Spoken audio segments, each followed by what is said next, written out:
The silver ship appeared above Earth without warning. It was massive, larger than any human-made structure that had ever floated in space. The world held its breath as scientists, governments, and ordinary people watched the vessel hover silently over the Pacific Ocean. Captain Minho Park stood in the operations room at the United Nations Space Command headquarters. His uniform was crisp, his dark eyes focused on the screen showing the alien vessel. He had spent 20 years in the American military, but nothing had prepared him for this moment. Humanity was about to meet its neighbors in the galaxy. "Sir, they're broadcasting a message," Lieutenant Hanako said from her station. She was the best pilot in the fleet, known for her steady hands and quick thinking. "It's in multiple languages. They learned our communications from our satellites." "Put it through," Minho ordered. A voice filled the room. It sounded musical, like wind chimes mixed with bird songs. "People of Earth, we are the Galactic Council. We come in peace. We wish to meet your leaders." 3 days later, Minho found himself leading the human delegation aboard the alien ship. With him were Hana, who would pilot their shuttle, and Dr. Taeho Lim, a scientist who specialized in biology. They wore their dress uniforms and carried no weapons as requested. The inside of the ship was beautiful. Everything curved and flowed like water frozen in time. Soft lights glowed from walls made of materials they couldn't identify. But what struck Minho most were the aliens themselves. There were 3 species in the greeting chamber. The first looked like tall, thin deer with 6 legs and large dark eyes set on the sides of their heads. The second resembled rabbits that walked upright, their fur shimmering blue and green. The third species looked like birds, but with 4 wings and beaks that seemed to smile. "Welcome, humans," the deer-like alien said. Its voice came from a translator device around its neck. "I am Ambassador Kess of the Velen people. This is Representative Quilon of the Tursik and High Speaker Millith of the Corral." Minho stepped forward and extended his hand, then remembered that might not be appropriate. He lowered it and nodded instead. "I am Captain Minho Park, representing the United States of America and Earth. We are honored to meet you." The aliens looked at each other. Their body language seemed nervous, though Minho couldn't be sure. Ambassador Kess stepped closer, but not too close. Its large eyes studied Minho's face with what looked like fear. "Captain Park," Kess said slowly, "we must be honest with you. Your species concerns us greatly." Taeho moved closer to Minho. "Concerns you? Why?" The rabbit-like alien Quilon made a chittering sound. "Your eyes," it said. They faced forward, both of them looking ahead like hunters. Minho touched his face unconsciously. "I don't understand." "What's wrong with our eyes?" "In the galaxy, there are 2 types of species," Ambassador Kess explained. "Prey species like us have eyes on the sides of our heads. We evolved to watch for danger from all directions. Predator species have forward-facing eyes to track and chase their food." The room fell silent. Hana and Taeho exchanged worried glances. Minho felt his stomach tighten. He had never thought about eyes that way before. "We studied your planet before we came," the bird-like alien Millith added. Its voice was sharp and high. "Your history is filled with hunting, war, and violence. You eat other creatures. You compete in physical contests. Your entire civilization is built on predatory behavior." "That's not fair," Hana said, her voice rising. "We've built cities, created art, developed science. We're more than just hunters." "Perhaps," Kess said, but it didn't sound convinced. "But your nature remains. In the Galactic Council, there are 147 member species. All of them evolved from prey animals. We have peace because we understand fear. We cooperate because we remember being hunted." Minho felt anger building in his chest, but he forced himself to stay calm. That was the predator in him, he realized, the instinct to fight when challenged.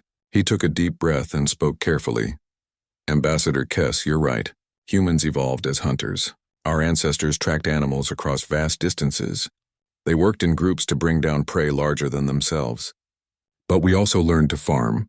We domesticated animals instead of just killing them. We built societies based on laws, not just strength. And yet you still have wars," Quilon pointed out. "Your planet is divided into nations that threaten each other with terrible weapons." Taeho stepped forward. As a scientist, he was used to explaining complex ideas. "Every species has a past. What matters is what we choose to become. Yes, we have conflicts, but we also have cooperation. We have the United Nations, international laws and treaties. We're trying to do better." The three aliens conferred among themselves in musical languages the translators couldn't decode. Finally, Ambassador Kess turned back to the humans. The Council has debated this for many cycles. Some wanted to quarantine your world to prevent you from spreading into the galaxy. Others argued for extermination before you become a threat. The alien paused, letting those words sink in. But we believe in giving species a chance. We will offer you limited membership. Limited? Minho asked. You may have access to our communication networks and our scientific databases, but you must remain in your solar system. No human may travel to Council worlds until you prove you can control your predatory nature. Hana clenched her fists. You're putting us in a cage. We're keeping the galaxy safe, Millith replied. If you truly wish to join us, you must show us that predators can change. The meeting continued for hours. The aliens explained the rules, the restrictions, the ways humans would be monitored. Minho listened to it all, maintaining his diplomatic composure. But inside, he felt the weight of judgment pressing down on him.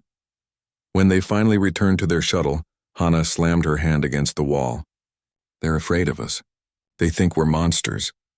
They don't understand us, Tejo said quietly. To them, we're like the creatures that hunted their ancestors. They see teeth and claws even though we don't have them. Minho looked out the window at Earth below, blue and beautiful and home. Then we'll have to show them who we really are.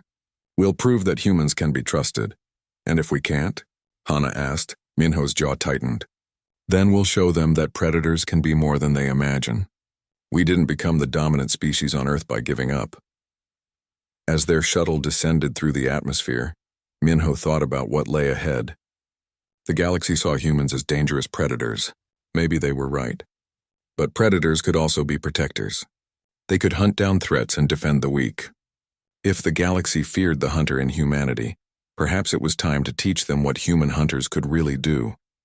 The age of humanity among the stars had begun, and nothing would ever be the same. 6 months had passed since first contact, and Earth had changed. The knowledge that humanity was trapped in its own solar system, viewed as dangerous predators by a galaxy of prey species, had united the world in ways that centuries of diplomacy had failed to achieve.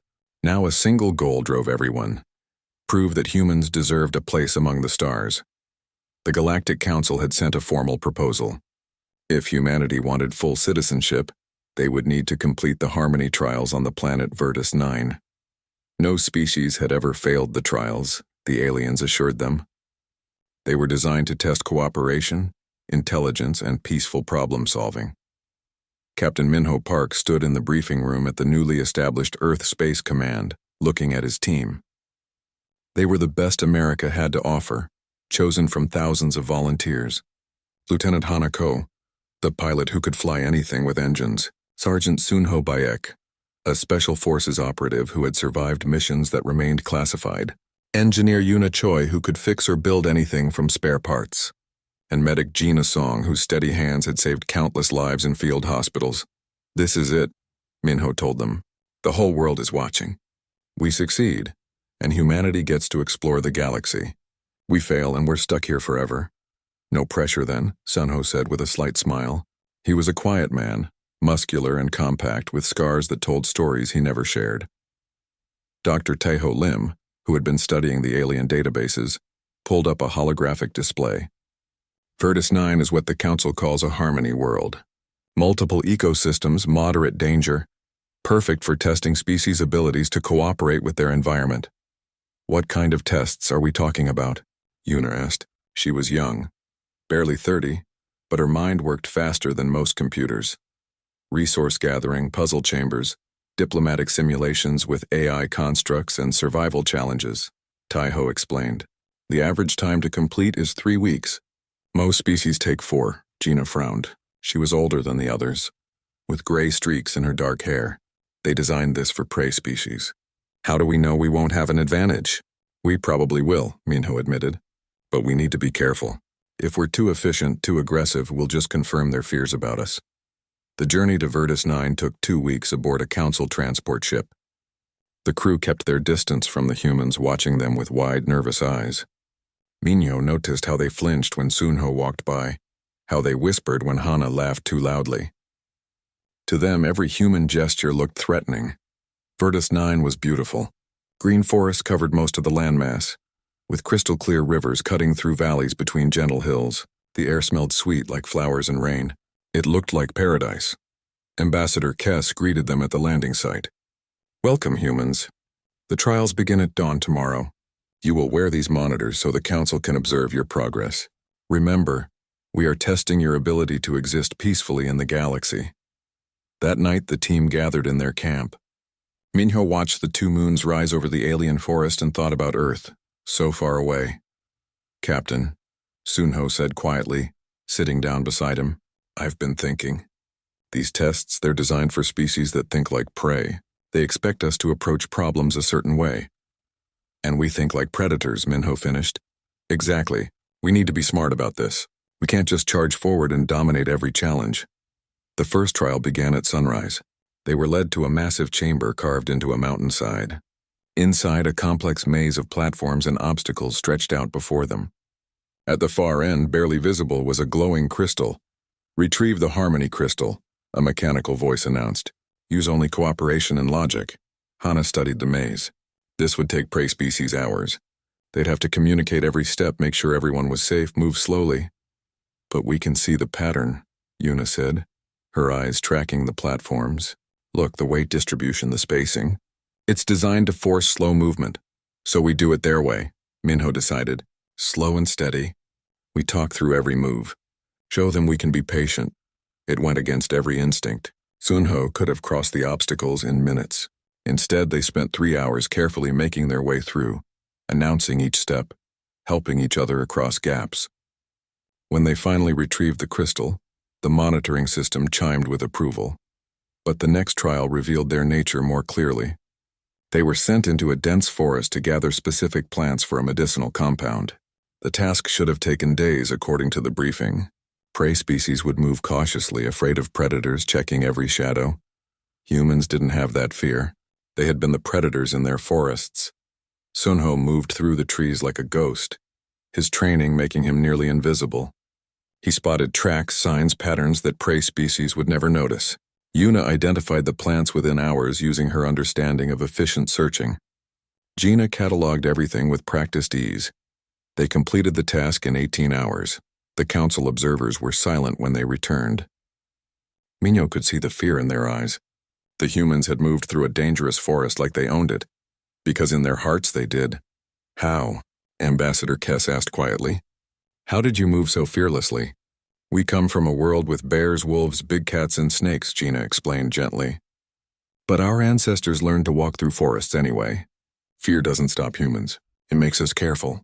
The trials continued, a diplomatic simulation where they had to negotiate with stubborn AI constructs. The AI was programmed to be difficult, to test patience and creativity. Most species took days to find the right approach. Minho and his team studied the AI's patterns in hours. As a military officer, he understood tactics and strategies. As a predator species, humans were exceptionally good at reading behavior, predicting actions, finding weaknesses.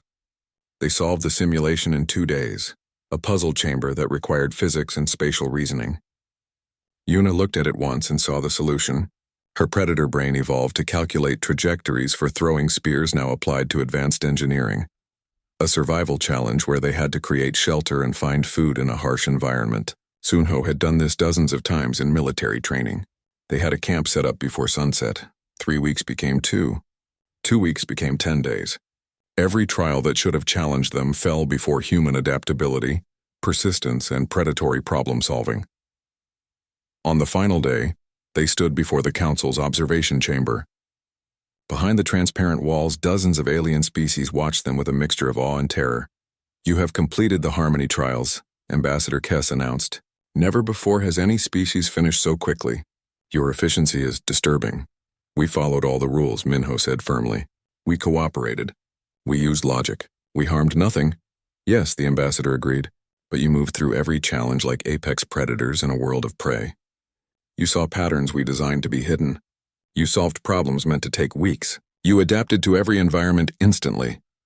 Quilon, the rabbit-like alien, stepped forward. "You terrify us humans. You complete our challenges too easily. What happens when you face real obstacles? What happens when the galaxy frustrates you?" Hana spoke up, her voice steady. "Then we'll adapt to that too. That's what humans do." We don't give up. We don't run away. We find solutions. That is what we fear, Kes said softly. Minho looked at the assembled aliens, understanding their worry. You think we'll become conquerors? That we'll use our advantages to dominate, won't you? Milith asked, the bird-like alien's voice sharp. No, Minho said, because we've learned something you haven't had to learn. We've been the predators on our world, yes, but we've also learned to control ourselves. We've built laws, ethics, and systems to check our own power. That's what makes us different from simple hunters. The council deliberated for hours. Finally, they returned with their verdict. You have passed the Harmony trials, Kes announced, but we cannot grant you full citizenship. You will be given limited travel rights monitored at all times. You are classified as controlled predators. The team returned to Earth with mixed feelings. They had proven humans could succeed by galactic standards, but the fear remained. As their ship entered Earth's atmosphere, Sunho spoke what they were all thinking. We showed them we can pass their tests, but we also showed them exactly why they should fear us. Minho nodded slowly. Then we'll have to find another way to earn their trust. But at least now we can start moving into the galaxy, one step at a time. The proving ground had been passed, but the real test was just beginning. 1 year had passed since humanity earned its limited place in the Galactic Council. Human ships, always monitored, traveled to trading posts and science stations. The aliens kept their distance, polite but afraid. Then everything changed on a cold morning when the distress signals began. Captain Minho Park was drinking coffee in his quarters aboard the Earth Defense ship Challenger when the alarms screamed to life. He ran to the bridge, still pulling on his uniform jacket. Lieutenant Hana Ko was already at her station, her face pale. Sir, we're receiving emergency broadcasts from multiple council worlds, she said, her voice tight. Something is attacking them. Show me, Minho ordered. The main screen filled with chaos. Alien cities burning, ships exploding in orbit, and through the smoke and fire, creatures that made Minho's blood run cold. They were massive, standing nearly 9 feet tall on powerful legs. Their bodies were covered in thick armored scales. 4 arms ended in claws that could tear through metal. Their heads were long and narrow, filled with teeth, and their eyes glowed red with hunger. What are those? Hana whispered. The transmission came through, Ambassador Kess's voice broken by static and terror. Unknown attackers, calling themselves the Crawl Dominion. They came from dark space. Our defenses can't. Please, someone help. The feed cut to black. Within hours, reports flooded in from across the galaxy. The Crawl had attacked 7 worlds simultaneously. Tens of thousands were dead. The Council's defense fleets had either retreated immediately or been destroyed trying to fight. The prey species of the galaxy, comfortable in their peaceful civilization, had no idea how to respond to true predators. Admiral Doyen Shin called an emergency meeting at Earth Space Command. He was a veteran of 3 wars, a man with gray hair and eyes that had seen too much death. Minho and his team sat around the conference table with other senior officers. The Council is in chaos, Doyen said bluntly. They've never faced real aggression before. Their defense forces are basically police. They have weapons but don't know how to use them effectively. The Crawl are predators, Dr. Teho Lim explained, bringing up biological data on the screens. True apex hunters evolved to kill and dominate. Look at their physiology. 4 arms for grappling prey, armored bodies that can withstand damage, enhanced strength and speed. They're built for war. Sergeant Sunho Baek studied the combat footage with professional interest. They're using pack tactics, coordinated strikes, hunting strategies. But there's something off about their approach. What do you mean? Minho asked. They're aggressive but not strategic. They hit hard and fast, relying on shock and terror. It's effective against prey species who panic, but it's not sophisticated warfare. The next day, the Galactic Council did something unprecedented. They asked for help from the species they feared most. Ambassador Kess appeared on every human communication channel, the alien's face showing exhaustion and desperation. People of Earth, we need you. The Crawl are destroying our worlds, and we cannot stop them. We ask, we beg, for your assistance. The irony wasn't lost on anyone. The galaxy that had kept humans at arm's length, afraid of their predatory nature, now needed predators to save them. Admiral Doyen was appointed to lead a joint task force. Minho and his team were reassigned as a special operations unit. Within a week, human ships were heading to the front lines, carrying weapons, troops, and something the aliens didn't have: the knowledge of how predators think. Their first engagement was at the Argon Cluster, a mining colony that the Kraul had targeted. Minho stood on the bridge of his ship, watching the enemy vessels approach. They moved like sharks, aggressive and confident. "All ships hold formation," Doyen's voice came through the communication system. "Let them come to us, patience." The council ships in the fleet were clearly nervous. Their captains sent worried messages, asking why the humans weren't advancing to meet the enemy. The prey instinct was to run or fight immediately. They didn't understand waiting. The Kraul ships opened fire first, expecting the fleet to scatter. But the human formation held steady, absorbing the hits on their shields. Then, at precisely the right moment, Doyen gave the order. "Now, execute Hunter Protocol." The human ships moved like wolves, isolating prey from a herd. They didn't chase the Kraul randomly. They identified the weakest ship, cut it off from its companions, and focused their fire. The Kraul tried to regroup, but the humans anticipated every move. Within minutes, one enemy ship was destroyed. Then they picked another target and repeated the process. "They're hunting us." A Kraul commander's voice came through the intercepted communications, surprise and anger mixing in the translation. Minho allowed himself a cold smile. "That's right. Welcome to being prey." But the victory was small. The Kraul had hundreds of ships and were attacking across multiple sectors. For every battle the humans won, the Kraul succeeded in 10 more. They were simply too many, too aggressive, and too willing to die in combat. Minho's team was sent on reconnaissance missions, getting close to Kraul operations to study their tactics. Yuna worked on analyzing their technology. Gina helped treat the wounded aliens flooding into medical stations, seeing firsthand the trauma that predatory attacks caused on prey psychology. It was during one of these missions that Sunho made an important discovery. They had infiltrated a Kraul supply depot on an abandoned moon, observing from a distance. "Captain, look at their behavior," Sunho said, pointing to the Kraul soldiers moving cargo. "They're aggressive and strong, but they're not efficient. They waste energy on displays of dominance. They fight each other for status. Their logistics are chaotic." Minho watched carefully. Sunho was right. The Kraul acted like pure predators driven by instinct and aggression. They had power but not discipline. They hunt like ancient predators, Minho realized, like the big cats or wolves from Earth's past. Strong and fast but not adaptable. "And we?" Sunho asked. "We evolved past that. Humans learn to plan, to be patient, to use tools and strategy. We're not just predators. We're smart predators." That night, Minho sent a long report to Admiral Doyen outlining his observations. The Kraul were terrifying to prey species because they triggered every evolutionary fear. But to humans, they were recognizable. They were what humanity had been thousands of years ago, before civilization refined their predatory nature. "We can beat them," Minho concluded in his report, "but not by matching their aggression. We beat them by being what they're not, predators who learn to think."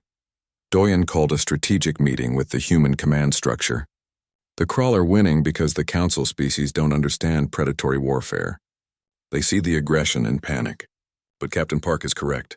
The Kraul are strong, but they're not smart. "So what's our strategy?"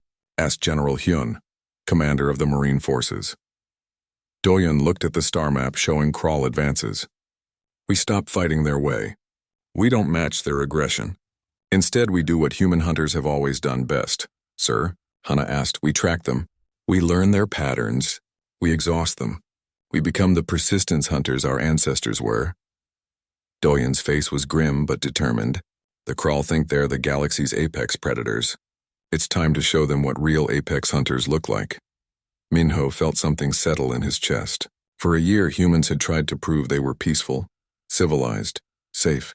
They had hidden their predatory nature to earn the galaxy's trust. But now the galaxy needed that nature unleashed.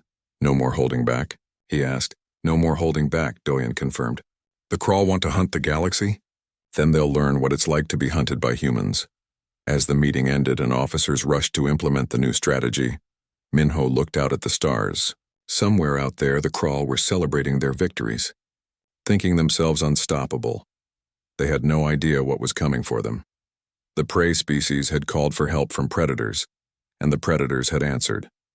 Now the real hunt would begin, and the galaxy would learn that Apex Predator was a title that had to be earned, not just claimed. The war changed the day Admiral Doyen Shin implemented what human strategists called the Predator Doctrine. It wasn't about matching the Kraul's aggression or firepower. It was about using every advantage that made humans the most successful hunters in Earth's history. Captain Minho Park stood in the briefing room aboard the flagship Apex, looking at star maps covered in red marks where Crawl forces were active. His team had grown from 5 to 50, a mix of special operations soldiers, intelligence analysts, and tactical specialists. They had one mission: hunt the hunters. The Crawl move in packs of 12 to 20 ships, Minho explained to the assembled officers. They hit a target hard, take what they want, and move to the next. They expect quick victories because prey species panic and flee. So we don't give them quick victories, Lieutenant Hanako added. She had been promoted to squadron commander, leading a group of fighter pilots who had learned to think like wolves. We make every fight cost them something. The first major test came at the Therian system. The Crawl had sent a raiding fleet to strip mine the colonies there. Admiral Doyen positioned the human forces not to defend directly, but to harass and retreat, again and again. The Crawl commander, a massive creature named Vortak, was furious. His communications were intercepted by human intelligence. These prey dare to challenge us? Chase them down! Show them the price of resistance. But the humans didn't act like prey. When the Crawl ships chased them, they found traps, mines in asteroid fields, ambushes from hidden positions, quick strikes that damaged engines or weapon systems before fading away. The Crawl won fights, but each victory cost them ships, supplies, and time. This is the persistence hunt, Minho told his team as they planned their next move. Our ancestors could run down faster animals because we never stopped. We didn't have to be the strongest. We just had to outlast them. Days turned into weeks. The Crawl fleet in the Therian system grew tired. Their supplies ran low. Ships needed repairs but had no time for maintenance. The constant harassment wore on their nerves. For the first time, the Crawl experienced what it was like to be hunted by something more patient than themselves. Finally, after 3 weeks of non-stop operations, the Crawl fleet made a mistake. They divided their forces, sending half to chase what they thought was a vulnerable human supply convoy. It was exactly what Doyen had been waiting for. All units execute, he ordered. The human fleet dropped out of faster-than-light travel directly on top of the weakened Crawl position. The battle was brutal but short. The exhausted Crawl fought hard, but they had been worn down. Their ships were damaged. Their crews were tired. When they tried to call for reinforcements, they found that the other half of their fleet had been lured into an ambush 20 light-years away.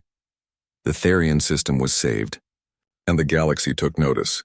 Sergeant Sunho Bayek led a different kind of mission. He was training alien soldiers, trying to teach prey species how to fight like predators. It was harder than any combat he had ever faced. Focus on the target, he told a group of Velen soldiers. They were deer-like creatures, their large eyes watching him with a mixture of respect and fear. Don't look away. Don't flinch. See them as a problem to solve, not a threat to flee from. One young Velen named Peck raised a shaking hand. Sergeant, our instincts tell us to run. How do we fight that? Sunho softened his voice. I know it's hard. Your evolution prepared you to survive by avoiding predators, but now you need to become something your species has never been. You need to face the fear and act anyway. He spent months with them, teaching not just tactics but mindset. Most struggled. Their biology fought against every lesson, but a few like Peck began to understand. They would never be human predators, but they could learn to think strategically instead of running blindly. Engineer Yuna Choi made breakthroughs in technology that turned the tide in space battles. She studied how human hunters had used camouflage and deception throughout history and applied it to starship design. The Crawl detects ships by their energy signatures, she explained to a team of council scientists. They look for the bright targets and attack.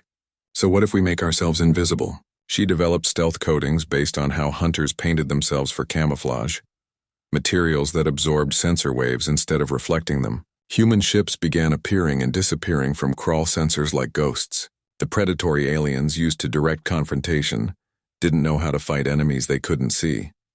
This is unnatural, one Crawl captain was recorded saying. Prey should be visible. How do these humans hide like spirits?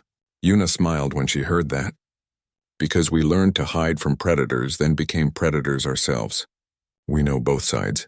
Medic Gina Song saved thousands of lives, both human and alien. She worked in field hospitals near the front lines, treating wounds that would have been fatal without her expertise. But she also did something more important. She talked to the alien wounded, listened to their fears, helped them understand that humans weren't monsters. "You fight like demons," a wounded Quylon soldier told her one day as she bandaged his injuries. "But you heal like angels." How can you be both? "Because being a predator doesn't mean being cruel," Gina explained gently.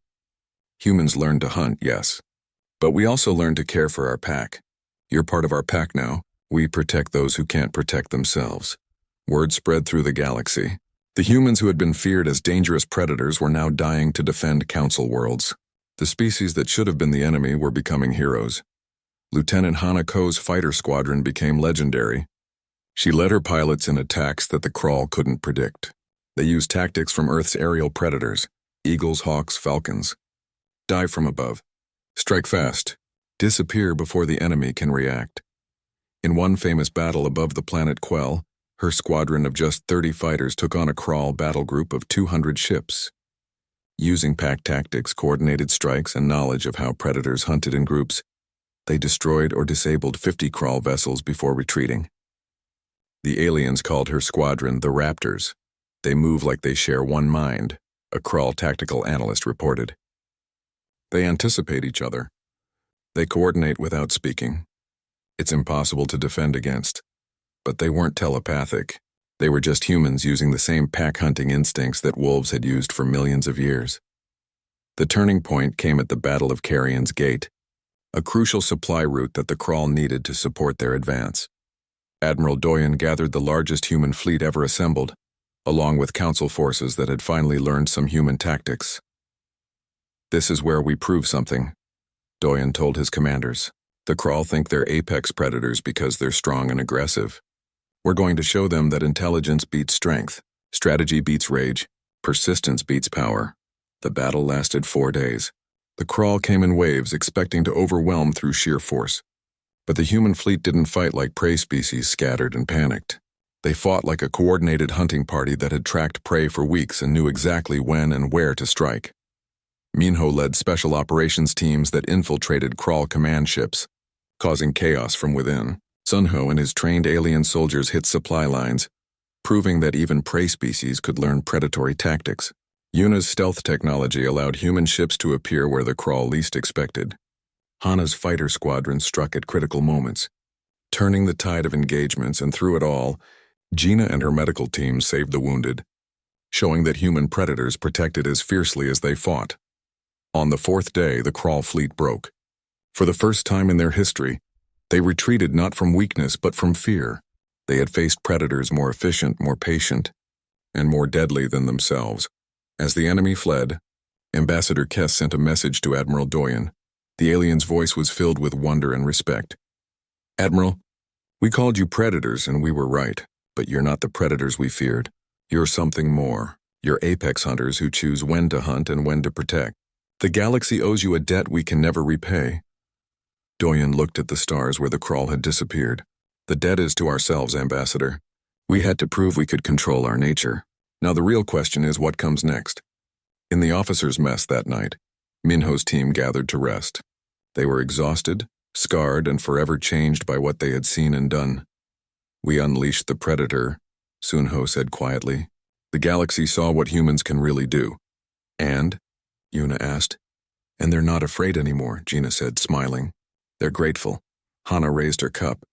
"To apex hunters who hunt for justice, not just survival." They drank to that, knowing that they had changed humanity's place in the galaxy forever. The prey species had learned that predators could be protectors, and the Crawl had learned that being aggressive didn't make you the apex, being smart did. 2 years after the Crawl first emerged from dark space, the war reached its final stage. The galaxy had changed. Prey species that once ran from conflict now stood their ground, learning from human teachers. The Crawl, once unstoppable, now retreated from systems where human forces operated. But everyone knew the war would never truly end unless the Crawl leadership was dealt with. Captain Minho Park stood before a holographic map of the Crawl home system. Intelligence gathered over months of careful observation showed a heavily fortified world, surrounded by defense stations and patrol fleets. It should have been impossible to attack. "This is a suicide mission," Admiral Doyen Shin said bluntly to the assembled commanders. We'll be going deep into enemy territory with no support. If we fail, we die. If we succeed, we might still die. But if we don't go, the war continues, Minho replied. The Crawl will rebuild, regroup, and attack again. We need to end this. Lieutenant Hanako studied the tactical displays.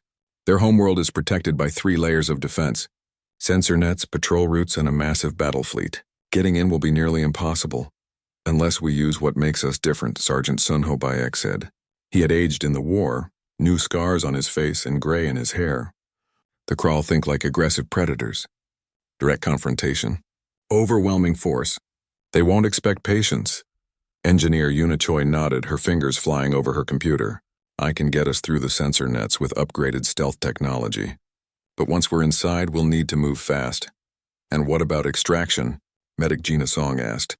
Her medical bags were packed, ready for whatever horrors awaited them. We don't plan for extraction, Doyen said quietly. We plan to succeed. The mission team was selected carefully. 50 operators, the best humanity had trained. 20 were human special forces, including Minho's core team. The other 30 were aliens who had learned to think like predators, students of Sunho's training program. Among them was Peck, the young Velen who had overcome his prey instincts to become a warrior. They traveled in a single ship, using every stealth advancement Yuna had developed. For 3 weeks they moved through crawl space like ghosts, patient and invisible. They studied patrol patterns. They learned schedules. They waited for the perfect moment. This is what makes humans different, Minho told the team as they approached the final jump. The Crawl are strong and fast. But we're patient. We can wait for weeks, months, years if necessary. That's what made us the apex predators on Earth. The infiltration began at night by crawl time standards. The stealth ship slipped through the outer sensor net during a scheduled maintenance window that intelligence had identified. They landed in a remote region of the planet away from cities and military installations.